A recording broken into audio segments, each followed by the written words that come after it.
Olá! Hoje a gente vai mergulhar numa obra que é um verdadeiro clássico, Os Atributos de Deus, de A.W. Pink. A ideia aqui é ir direto ao ponto, sabe? Entender pela visão do autor quem é o Deus que a Bíblia nos mostra. Vamos lá. Olha só, o Pink já abre o livro dele com esse versículo de Jó, e é por aqui que a gente começa também. Isso já define o tom de tudo. Fica claro que conhecer a Deus não é só um exercício intelectual, mas é o caminho para a gente encontrar paz e o verdadeiro bem. E é aqui que o Pink bota o dedo na ferida. Ele diz que a maior de todas as nossas necessidades é conhecer a Deus de verdade.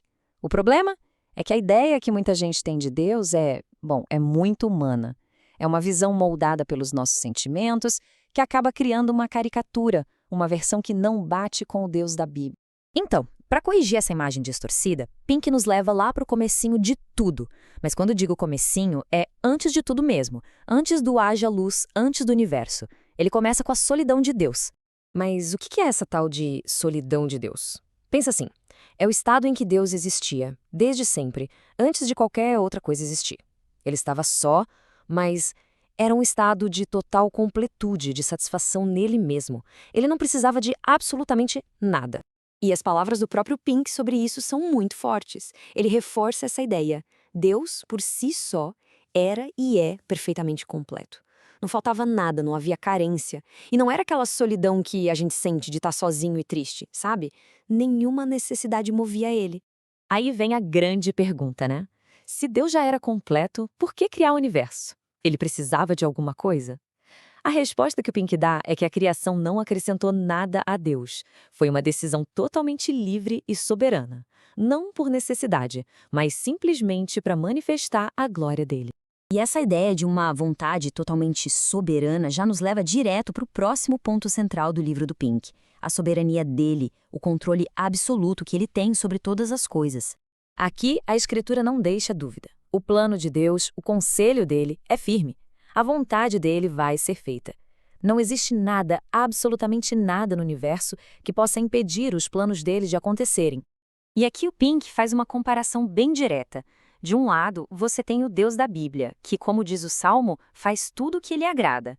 E do outro tem essa ficção, essa caricatura que muita gente tem na cabeça, a de um Deus limitado, que quer fazer algo, mas é impedido por nós. Para o Pink, esse segundo ser simplesmente não é Deus. Essa soberania toda se manifesta no que a teologia chama de decretos de Deus. A ideia é que tudo, mas tudo mesmo que acontece na história, cada evento, seja grande ou pequeno, foi determinado no plano eterno dele antes mesmo do tempo começar. O Pink ainda detalha como são esses decretos. Primeiro, são eternos, não foram criados no tempo, eles existem desde sempre. Segundo, são sábios, eles escolhem os melhores fins e os melhores meios de forma perfeita. Terceiro, são livres. Nada de fora influenciou Deus, foi pura vontade dele. E por último, e isso é crucial, são absolutos, ou seja, a execução deles é garantida, não depende de nenhuma condição. Olha, a gente sabe que essa ideia é bem profunda. É um daqueles pontos que geram muita discussão, né? Como a soberania de Deus e a nossa responsabilidade andam juntas, é um mistério.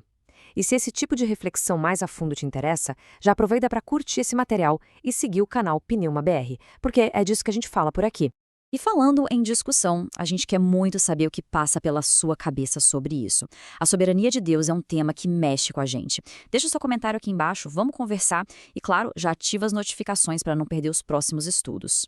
Beleza, vamos seguir em frente. Porque, pensa bem, um Deus com poder absoluto, isso poderia soar meio assustador, quase como um tirano, certo?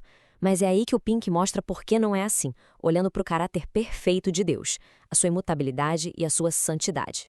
Imutabilidade, que palavra, né? Mas a ideia é simples, Deus não muda. Nunca.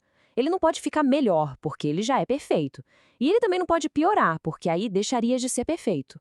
Seu jeito de ser, suas características, seus planos, nada muda. E a própria Bíblia deixa isso bem claro. O próprio Deus diz, eu, o Senhor, não mudo. Ele é como uma rocha firme num mundo onde tudo e todos mudam o tempo todo. E de mãos dadas com essa imutabilidade vem a santidade dele. Esse versículo de Abacuque mostra a pureza total de Deus. Ele é tão puro que seus olhos não podem nem ver o mal. A natureza dele é o oposto completo do mal. O Pink tem uma forma muito bonita de falar sobre isso. Ele diz que a santidade é a beleza de Deus. Não é só mais uma característica, é o que dá brilho, o que aperfeiçoa tudo mais que ele é. E é por causa dessa santidade toda que ele, por natureza, odeia o pecado. Tá, então a gente tem um Deus que existe por si só, soberano, que não muda e é perfeitamente santo. A pergunta que fica é: e daí? Na prática, o que isso muda na nossa vida? Por que isso importa? E a resposta, segundo Pink, tem dois lados, como uma moeda. Para quem confia nesse Deus, saber de tudo isso traz um consolo, uma segurança que não tem igual. Afinal, um Deus que não muda vai cumprir o que prometeu. Mas, e por outro lado, para quem escolhe viver em rebelião, esses mesmos atributos se tornam aterrorizantes. Porque um Deus santo e soberano é a garantia de que o juízo sobre o pecado é certo e inevitável. Por isso, o objetivo de tudo isso não é só aceitar essas verdades na teoria. É como a própria Escritura diz, continuar crescendo nesse conhecimento. É uma jornada que dura a vida toda. E para fechar, o Pink nos deixa com aquela pergunta que fica ecoando na mente, sabe? Todo esse conhecimento sobre Deus, ele fica só na cabeça como uma informação de livro ou ele desce para o coração e muda de verdade a nossa vida, nos levando a confiar, a se render e a obedecer a esse Deus? É uma reflexão para levar para a vida, né? Pensa nisso.